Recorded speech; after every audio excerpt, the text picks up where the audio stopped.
बहुत बहुत धन्यवाद।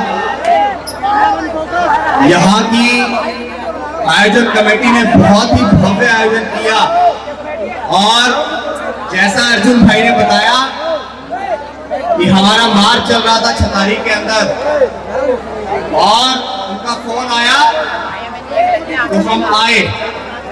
सबसे पहले बहुजन समाज में जन्मे सभी संतों, गुरुओं, महापुरुषों को नमन करते हुए तथागत बुद्ध, संत कबीर, गुरु नानक देव, बिरसा मुंडा पाखंडवाद के धुर विरोधी रहे पेरियार, ईवी, रामा स्वामी नायकर, इस देश में शिक्षा की अलग जगाने वाले राष्ट्रपिता ज्योतिबा फूले, मां सावित्रीबाई फूले, उनके इस संघर्ष में उनका साथ देने वाली मां फातिमा शेख, हमें इस देश में आरक्षण के जनक छत्रपति शाहू जी महाराज, हमें आपको मान सम्मान स्वाभिमान की जिंदगी देने वाले भारत के संविधान निर्माता, करोड़ों शोषित वंचित पीड़ितों के मुक्तिदाता हमारे रहबर डॉक्टर बाबा साहेब अम्बेडकर और इस देश में जातियों में बटे समाज को, टुकड़ों में बटे हुए समाज को एक माला में पिरोकर कश्मीर से लेकर कन्याकुमारी तक साइकिल यात्रा करने वाले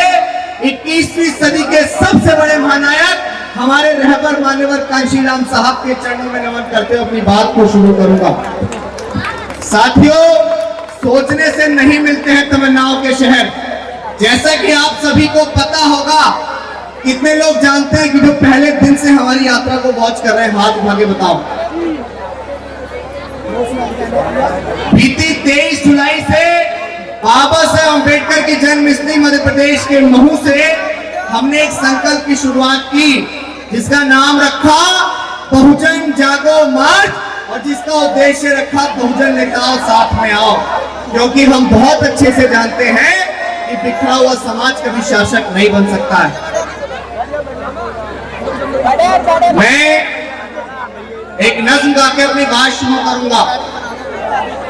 लुटाते तेरे खातिर जान तो भी गम नहीं होगा, लुटाते तेरे खातिर जान तो भी गम नहीं होगा, तेरे जैसा कोई अब जख्म का मरहम नहीं होगा।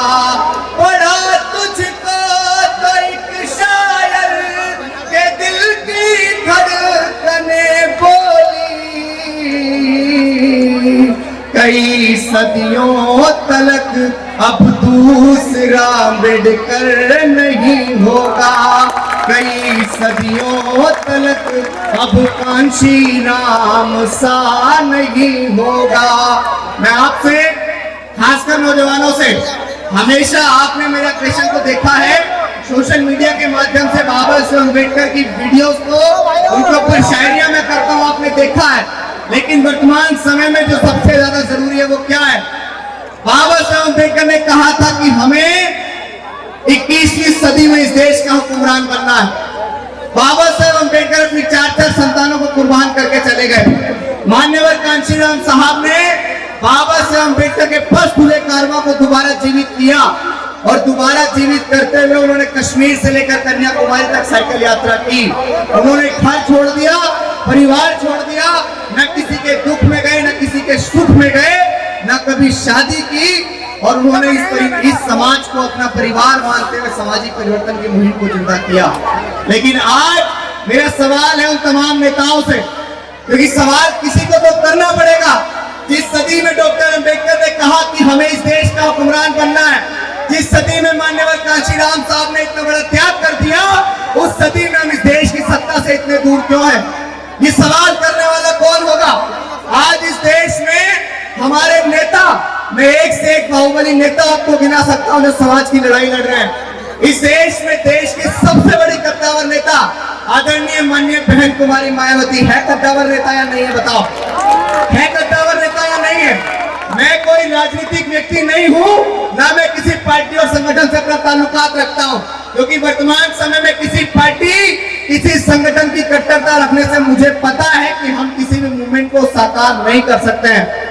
क्या एडवोकेट चंद्रशेखर आजाद, उदित राज, वामन मेश्राम, प्रकाश अंबेडकर, रामदास अठावले, चिराग पासवान, अखिलेश यादव, जयंत चौधरी, अगर हम बहुजन समाज की बात करते हैं तो वो 6743 जातियां जिन्हें हम लोग चमार, वाल्मीकि, कोरी, कुर्मी, पासी, धोबी, धानु, कहीर, गडरिया, गुज्जर, जाट, नाई, यादव, तेली, कुमार, महा, डोल, पटेल और तमाम उन जातियों में जानते हैं जिनके साथ शोषण समान था। लेकिन आज हमारे नेताओं की वजह से हमारा समाज बट रहा है। ये बात हमारे नेताओं को हमें समझानी पड़ेगी। बीते 2.5 महीने से अपने घर को छोड़ के हम लोग महू, इंदौर, देवास, सीहोर, भोपाल, बुरई, ललितपुर, झांसी, डबरा, दतिया, ग्वालियर, मुरैना, धौलपुर, आगरा, हाथरस, अलीगढ़ और उन तमाम जनपदों से होते हुए आज बुलंदशहर जनपद के अंदर हैं और पैदल पैदल चल रहे हैं। क्या धूप में, गर्मी में कोई भी नौजवान हमारे साथ, हमारी टीम भी जो चल रही है, इनको कोई फंडिंग नहीं कर रहा है। बहुत सारे लोग कह रहे हैं कि अभिषेक जाटव को तो चंद्रशेखर आजाद का फ्रंट बना के तैयार किया जा रहा है और अभिषेक जाटव को तो मायावती ने भेजा है, अभिषेक जाटव को तो चंद्रशेखर आजाद ने भेजा है। तो देखो, ये मूवमेंट किसी के पिताजी की पपोती तो है नहीं। ये मूवमेंट किसी के पिताजी की पपोती है क्या?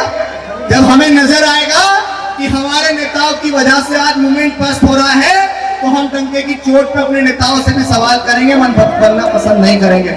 और मैं समाज के अंदर वर्तमान समय के अंदर एक ऐसी क्रांति पैदा करने जा रहा हूं। ये समाज से मिलकर बनेगा।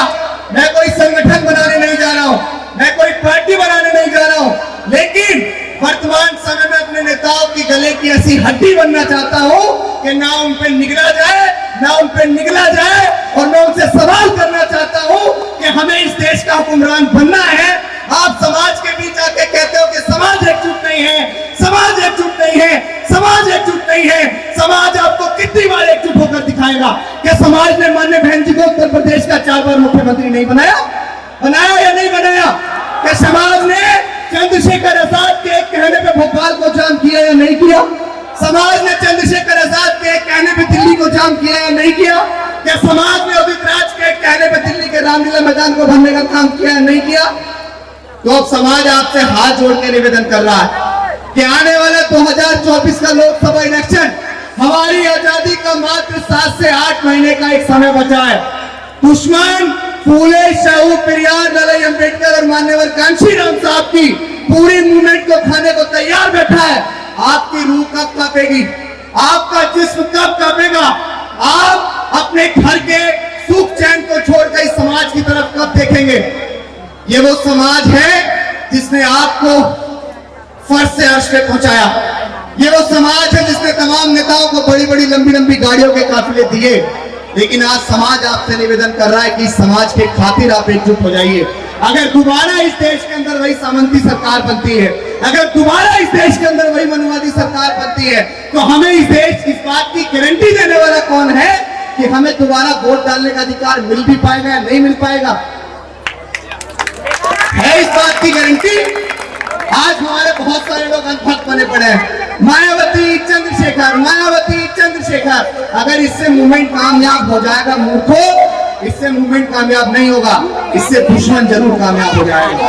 अगर आप लोग प्रयास करेंगे, अगर आप लोग प्रयास करेंगे तो बहुजन समाज की 2 बड़ी शख्सियत, माननीय बहन जी के पास एक बहुत बड़ा अनुभव है जो कि उन्होंने मान्यवर कांशीराम साहब के साथ। बहुत सारे लोग आज कहते हैं कि मायावती तो महलों की रानी बन के बैठ गई है, मायावती तो अपने घर में बैठ गई है, समाज को नहीं देख रही है।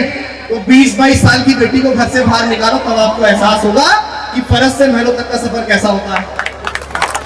तब आपको एहसास होगा कि कश्मीर से लेकर कन्याकुमारी तक जब मान्यवर ने साइकिल यात्रा की तो उस दौर में वो बेटी अपने घर को छोड़ के, परिवार को छोड़ के, IAS बनने के सपने को छोड़ के समाज में उतर गई। तो हमें तो भाई गर्व है उस पर। अगर वो महलों की रानी बन के भी बैठ गई तो हमें तो गर्व है, करना नहीं चाहिए। आप सोचिए ना कि बाबा साहेब अम्बेडकर के बने संविधान से पहले वही महिला जिसको पति के मर जाने पर सती हो जाना पड़ता था, जिसको पढ़ने लिखने का अधिकार नहीं था, जो जज, कलेक्टर, डॉक्टर, बैरिस्टर, IAS कुछ भी नहीं बन सकती थी, वही महिला आपके प्रदेश की 4 बार मुख्यमंत्री बनी और जितने लोग आपको घूर के देखते थे उन तमाम लोगों ने उनके जूते भी साफ किए। तो क्या ऐसा परिवर्तन समाज के अंदर आप लोग देख सकते थे कभी? और आज बहुत सारे लोग कहते हैं कि चंद्रशेखर तो भाजपा का दलाल है, चंद्रशेखर तो आरएसएस का एजेंट है। अगर समाज के अंदर इतने सारे नौजवान को तैयार करने वाला भाजपा का एजेंट होता, अगर समाज के अंदर समाज के मान सम्मान स्वाभिमान के लिए कहीं भी लड़ने की बात हो तो चंद्रशेखर आजाद सबसे पहले खड़े हो जाते हैं। अगर इतनी बड़ी क्रांति समाज के अंदर लाने वाला नौजवान भाजपा और आरएसएस का एजेंट होता है तो मैं तो कहूंगा कि प्रत्येक नौजवान को भाजपा आरएसएस का एजेंट ही हो जाना चाहिए। अगर इतनी बड़ी क्रांति आप समाज के अंदर लेके आ सकते हो तो आपको भाजपा और आरएसएस का एजेंट ही हो जाना चाहिए। लेकिन आज मैं आपसे सिर्फ इतना कहूंगा, भाई हाथ जोड़ के निवेदन है, अपने नेताओं के अंदर कमियां मत ढूंढो यार। दुश्मन तो यही चाहता है ना कि आप अपने नेताओं के अंदर कमियां ढूंढते रहो और दुश्मन मूवमेंट में कामयाब हो जाए। मैं जितनी देर बोलूंगा मुझे बोलने दो, मैं रुक जाऊंगा।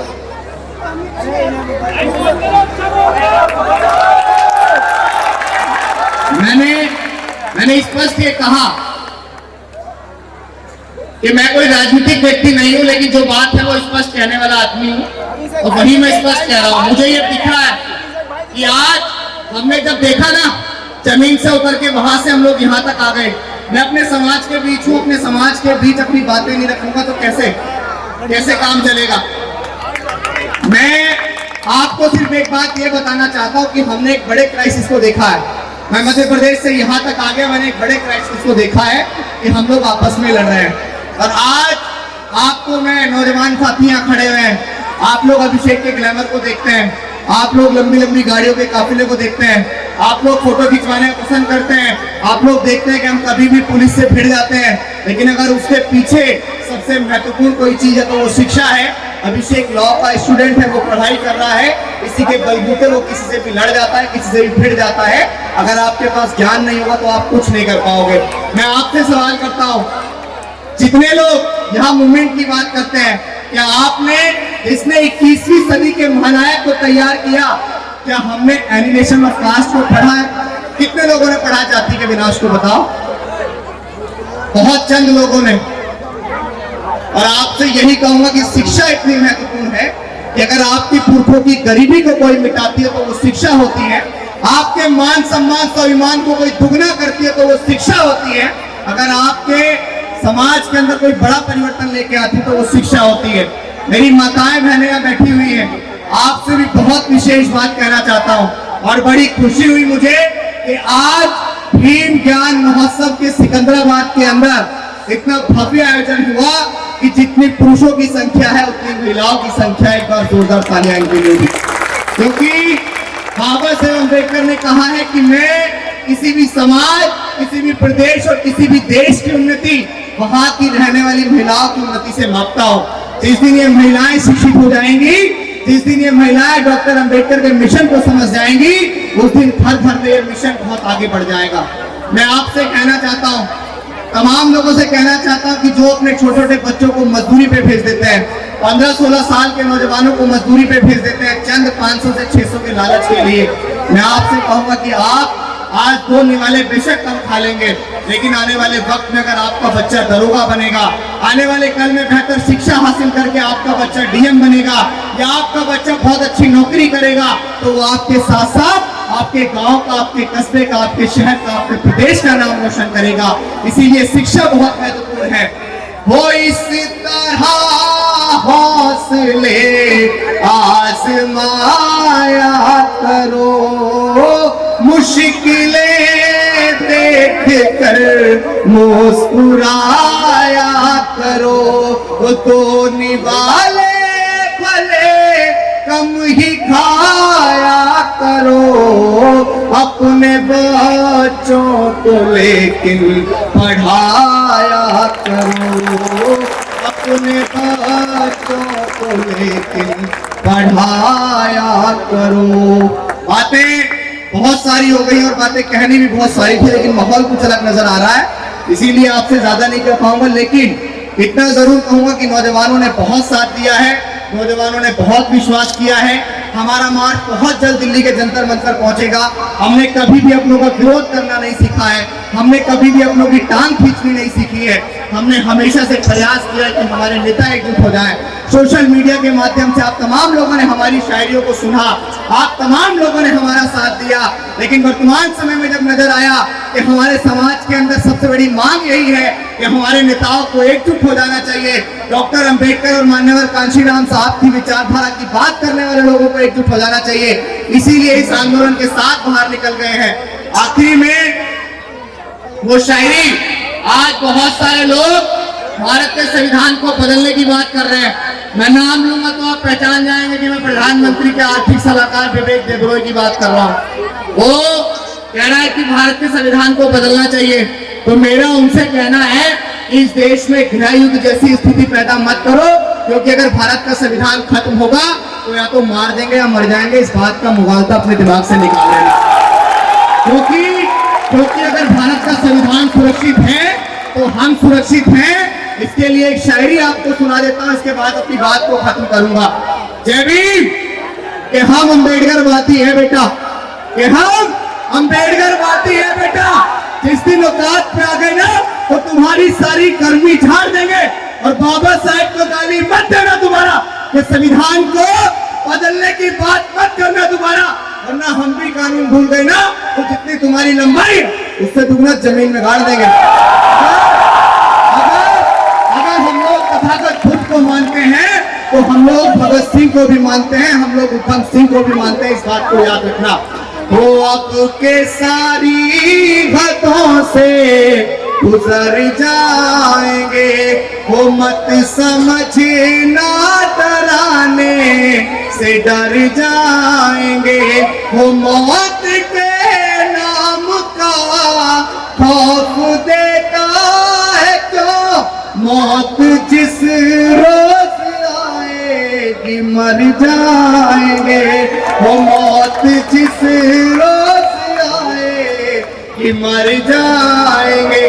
कि मुझको सालिम का तरफदार नहीं लिख सकते, कम से कम वो मुझे लाचार नहीं लिख सकते, और जान हथेली पर नहीं जो बोल रहा हूँ सच, उसे इस देश के बिकाऊ अखबार नहीं लिख सकते। बहुत बहुत धन्यवाद। जय भीम, जय भारत, जय संविधान। मेरे मुखार बिंदु से अगर किसी को कोई बात गलत लग गई हो तो मैं माफी नहीं मांगता, क्योंकि मैं सच्चा हूं और सच्चा आदमी हमेशा कड़वा होता है। बहुत बहुत धन्यवाद। जय भीम, जय भारत, जय संविधान।